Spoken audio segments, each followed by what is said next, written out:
ഈ ഒരു invisible chain ഉണ്ടാക്കാനായിട്ട് എന്തൊക്കെ സാധനങ്ങൾ വേണമെന്ന് നമുക്ക് നോക്കാം. ഇത് ഗിയർ വയറാണ്, കോപ്പർ കളറിലുള്ളതാണ് എടുത്തിരിക്കുന്നത്. ഇത് ജമ്പ് റിങ്, കൊളുത്തൊക്കെ ചെയ്യുമ്പോൾ നമുക്ക് അത്യാവശ്യമായിട്ട് വേണ്ടതാണ്. ഇത് ഗിയർ ലോക്ക് ബീഡ്സ് ആണ്, വളരെ ചെറിയ മുത്തുകളാണിത്. അതുപോലെ തന്നെ കുറച്ച് ഗോൾഡൻ കളറ് മുത്തുകൾ എടുത്തിട്ടുണ്ട്. റെഡ് ക്രിസ്റ്റൽ ബീഡ്സ് കുറച്ച് എടുത്തിട്ടുണ്ട്. ചെറിയൊരു പെൻഡൻറ്റ് റെഡ് കളർ സ്റ്റോൺ വെച്ചിട്ടുള്ളത് എടുത്തിട്ടുണ്ട്.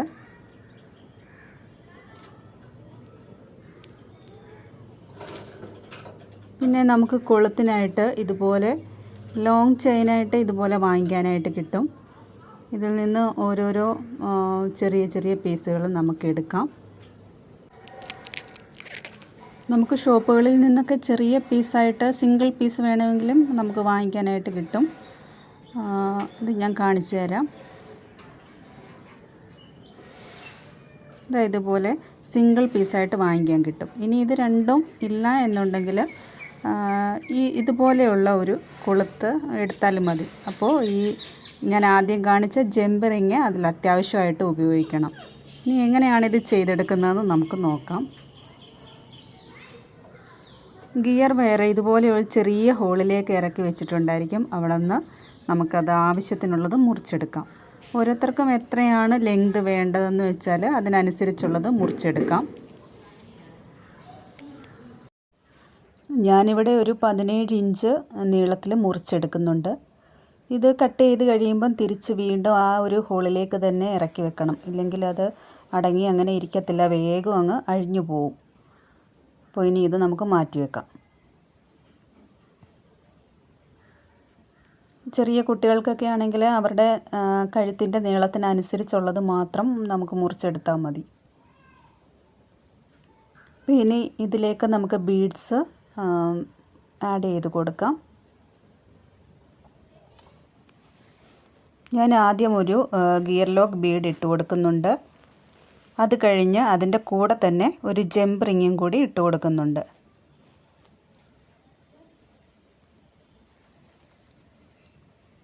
ഇനി ആ ത്രെഡിൻ്റെ അറ്റം ഉണ്ടല്ലോ, ആ ഗിയർ ബീഡ്സിനുള്ളിലേക്ക് നമുക്ക് ഒന്നും കൂടി ഇറക്കി കൊടുക്കണം.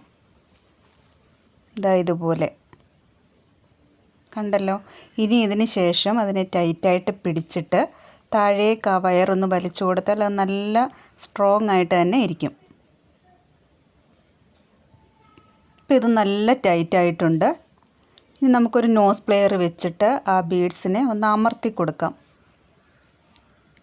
ഇങ്ങനെ അമർത്തുമ്പോൾ ആ ബീഡ്സ് പൊട്ടിപ്പോകത്തൊന്നുമില്ല. അതങ്ങനെ പ്രസ് ചെയ്ത് വെക്കുന്നതിനുള്ള ഒരു ബീഡ്സാണത്.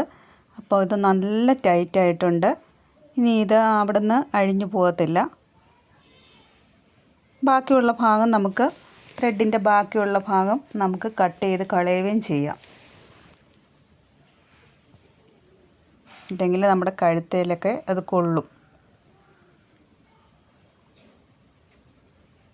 ഇപ്പോൾ ലോക്കിൻ്റെ ഒരു വശം നമുക്ക് റെഡിയായി കിട്ടിയിട്ടുണ്ട്. ഇനി ബാക്കിയുള്ള മുത്തുകൾ നമുക്കിതിലേക്ക് കൊരുത്ത് കൊടുക്കാം.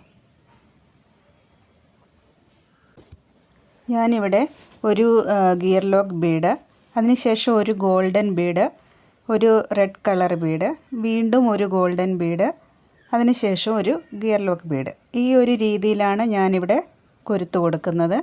അപ്പോൾ ഇത്രയും കൊരുത്ത് ഞാൻ കാണിച്ചു തരാം എങ്ങനെയാണ് അത് ചെയ്തിരിക്കുന്നതെന്ന്. അതിനെ ഞാൻ ഒരു സെറ്റായിട്ട് വെക്കുന്നുണ്ട്. ഇങ്ങനെ ഞാൻ കൊരുത്തെടുത്തിട്ടുണ്ട്. കണ്ടല്ലോ. എപ്പോഴും ഒരു സെറ്റ് മുത്തുകൾ കോർത്ത് കഴിയുമ്പോൾ അപ്പുറവും ഇപ്പുറമായിട്ട് ഓരോ ഗിയർ ലോക്ക് ബീഡ്സ് ഇട്ട് കൊടുക്കണം. അതുമാത്രം നമ്മൾ ശ്രദ്ധിച്ചാൽ മതി. ഇനി ഇതേ പാറ്റേണിൽ തന്നെയാണ് ഞാൻ ചെയ്യുന്നത്. മിഡിലിൽ ആ ഒരു പെൻഡൻറ്റ് കൊടുക്കുമെന്ന് മാത്രമേ ഉള്ളൂ. അപ്പുറവും ഇപ്പുറവും ഓരോ റെഡ് ക്രിസ്റ്റൽ ബീഡും കൂടെ വരുന്ന രീതിയിൽ നമുക്കിത് ചെയ്തെടുക്കാം.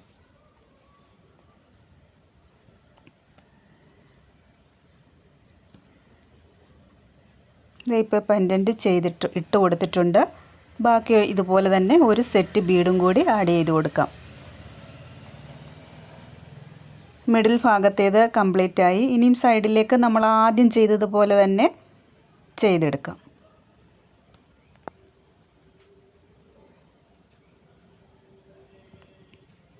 പാറ്റേൺ ഒന്നുകൂടി ഞാൻ പറയാം.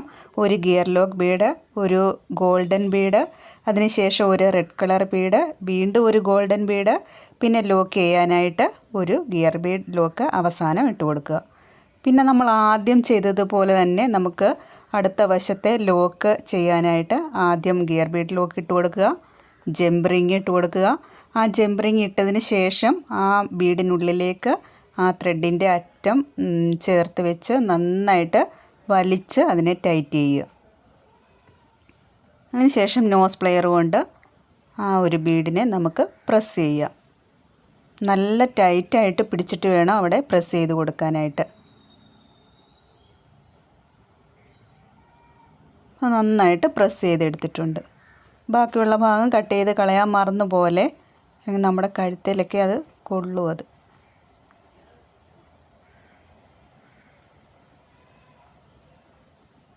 നമ്മൾ മുത്തുകളെല്ലാം കൊരുത്തെടുത്തിട്ടുണ്ട്. ഇനി നമുക്ക് എവിടെയൊക്കെയാണ് ആ മുത്തുകൾ വെക്കേണ്ടത് ഒന്ന് അഡ്ജസ്റ്റ് ചെയ്ത് ഒന്ന് പ്രസ് ചെയ്ത് കൊടുത്താൽ മാത്രം മതി. ഒത്തിരി പ്രയാസമുള്ള പണികളൊന്നുമില്ല.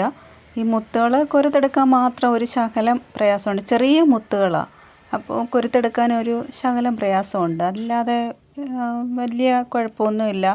ആദ്യമായിട്ട് ചെയ്യുന്നവർക്കൊന്നും ഒരു പ്രയാസവും ഇല്ലാതെ ചെയ്തെടുക്കാം.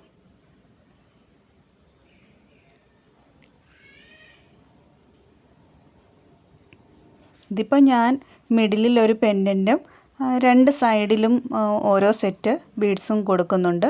നിങ്ങൾക്ക് എവിടെയാണ് ബീഡ്സ് കുറച്ചും കൂടി കൂട്ടി കൊടുക്കണമെങ്കിൽ അങ്ങനെ കൊടുക്കാം. ഇനി എല്ലാം മിഡിലിൽ തന്നെ മതി എന്നുണ്ടെങ്കിൽ അങ്ങനെ ചെയ്തെടുക്കാം. ഏതാ ഇഷ്ടമെന്ന് വെച്ചാൽ അതുപോലെ ചെയ്തെടുക്കാം കേട്ടോ.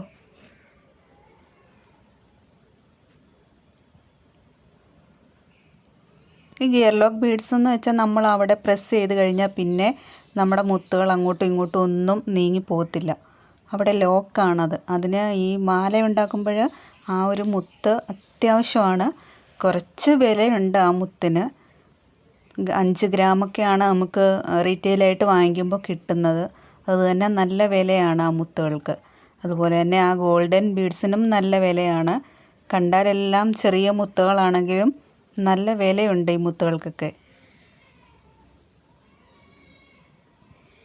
പിന്നെ നിങ്ങൾ എപ്പോൾ വാങ്ങിക്കുകയാണെങ്കിലും ഇതുപോലെ ഇൻവിസിബിൾ ചെയിനൊക്കെ ഉണ്ടാക്കാനുള്ള മുത്തുകൾ എപ്പോൾ വാങ്ങിക്കുകയാണെങ്കിലും കടകളിൽ പോയി വാങ്ങിക്കുമ്പോൾ പോളിഷ്ഡ് ബീഡ്സ് ഉണ്ടോ എന്ന് ചോദിക്കണം. അങ്ങനെയുള്ള ബീഡൊക്കെ ആണെങ്കിൽ പെട്ടെന്നൊന്നും നിറമൊന്നും പോകത്തില്ല. അല്ലാത്ത മുത്തുകൾക്കൊക്കെ ആണെങ്കിൽ വേഗം അതിൻ്റെ നിറമൊക്കെ അങ്ങ് പോയിട്ട് പിന്നെ അധികം അത് ഉപയോഗിക്കാനൊന്നും പറ്റത്തില്ല.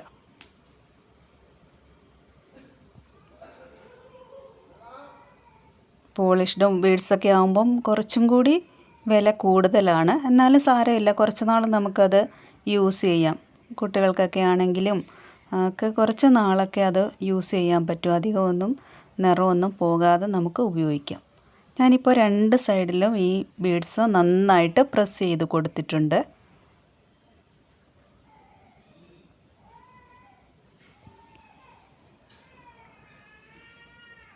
ഇനി ആ മിഡിലുള്ള ആ മുത്തുകൾക്ക് അപ്പുറവും ഇപ്പുറവും ഞാൻ ബീഡ്സ് കൊടുത്തിട്ടുണ്ടായിരുന്നു, ഗിയർ ലോക്ക് ബീഡ് കൊടുത്തിട്ടുണ്ടായിരുന്നു. അതും ഇതുപോലെ തന്നെ നമുക്ക് പ്രസ് ചെയ്ത് വെക്കാം. ഞാൻ ഈ ഒരു നോസ് പ്ലെയർ മാത്രമേ ഉപയോഗിച്ചിട്ടുള്ളൂ. വേറെ റൗണ്ടിലുള്ളതൊക്കെ ഉണ്ട്. പക്ഷേ എനിക്ക് ഈ ഒരു പ്ലെയറിൻ്റെ ആവശ്യമേ ഉള്ളൂ. ഞാനതുകൊണ്ട് ഇത് മാത്രമേ ഉപയോഗിച്ചിട്ടുള്ളൂ. എൻ്റെ കയ്യിൽ ഇത് മാത്രമേ ഉള്ളൂ. കട്ടറിന് പകരം ഞാൻ സിസേഴ്സൊക്കെയാണ് ഉപയോഗിക്കുന്നത്. അപ്പോൾ ഇത് ഈ ഒരെണ്ണത്തിൻ്റെ നമുക്ക് അത്യാവശ്യം ഇത് മാത്രമേ ഉള്ളൂ. പിന്നെ ബാക്കി വേണമെങ്കിൽ ഉപയോഗിക്കാം, അങ്ങനെ ഉള്ളൂ. ഇതുകൂടി ഞാൻ പ്രസ് ചെയ്ത് കാണിച്ചു തരാം. പിന്നെ ഓരോന്നും നമ്മൾ പ്രസ് ചെയ്യുമ്പം ശ്രദ്ധിക്കേണ്ടത് അതിനെ ഒന്ന് ടൈറ്റായിട്ട് ആ വയറിനെ ഒന്ന് പിടിച്ചിട്ട് വേണം നമ്മൾ ആ ബീഡ്സ് ഒന്ന് പ്രസ് ചെയ്ത് കൊടുക്കാനായിട്ട്. ഇല്ലെങ്കിൽ ഇത് വളരെ തിന്നായിട്ടുള്ള ഒരു വയറായത് കാരണം അങ്ങോട്ടും ഇങ്ങോട്ടും ഒക്കെ അങ്ങ് പോകും. ഇനി ഒരു കൊളുത്തും കൂടി ഇട്ട് കൊടുക്കാം. ആ കൊളുത്തും കൂടി ചെയ്ത് കഴിഞ്ഞാൽ പിന്നെ നമ്മുടെ മാലയുടെ പണിയൊക്കെ കഴിഞ്ഞു.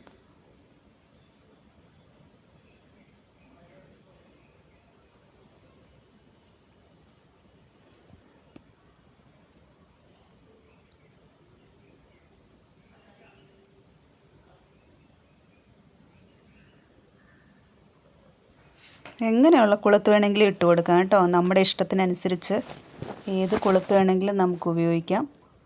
നമ്മുടെ മാല റെഡി ആയിട്ടുണ്ട്. നല്ല ഭംഗിയുള്ള ഒരു ചെയിനാണ്. കുട്ടികൾക്കാണെങ്കിലും വലിയവർക്കൊക്കെ ആണെങ്കിലും ഉപയോഗിക്കാൻ പറ്റുന്ന നല്ല സിമ്പിളായിട്ടുള്ള ഒരു ചെയിൻ. അപ്പോൾ ഉണ്ടാക്കി നോക്കണേ. ഇഷ്ടമായെങ്കിൽ കമൻറ്റിൽ പറയണേ. അടുത്ത വീഡിയോയിൽ കാണാം. അതുവരെ എല്ലാവർക്കും ബൈ.